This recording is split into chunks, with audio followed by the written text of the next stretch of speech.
செங்கல்பட்டு மாவட்டம் சூனாம்பேடு அருகே செல்வ விநாயகர் எட்டியம்மன் ஆலய அஷ்டபந்தன கும்பாபிஷேக விழா மிக சிறப்பாக நடைபெற்றது.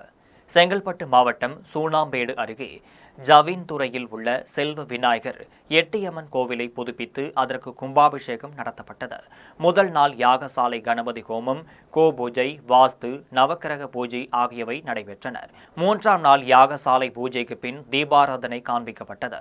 யாகசாலையில் இருந்து கும்ப கலசங்கள் புறப்பட்டு கோபுரத்தில் உள்ள கலசத்தில் புனித நீர் ஊற்றி கும்பாபிஷேகம் மிக சிறப்பாக நடைபெற்றது. பக்தர்கள் மீது புனித நீர் தெளித்த பின் அன்னதானம் வழங்கப்பட்டது.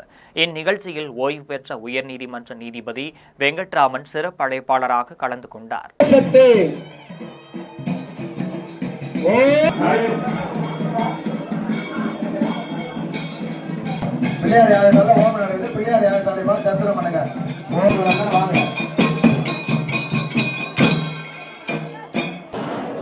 புந்தியில் வைத்தடி போற்றுகின்றோம். அந்த கூட்டை இரவு நேரத்திலே சிறிதளவு ரசித்திருக்கின்றேன்.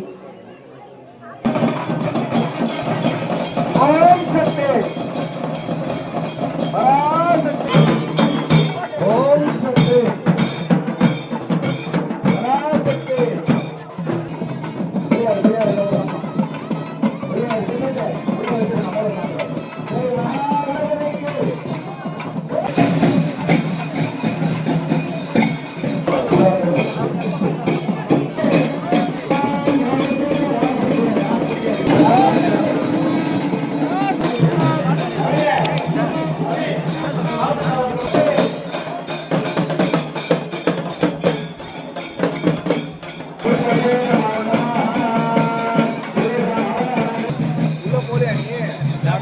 மேய்ச்சிட்டு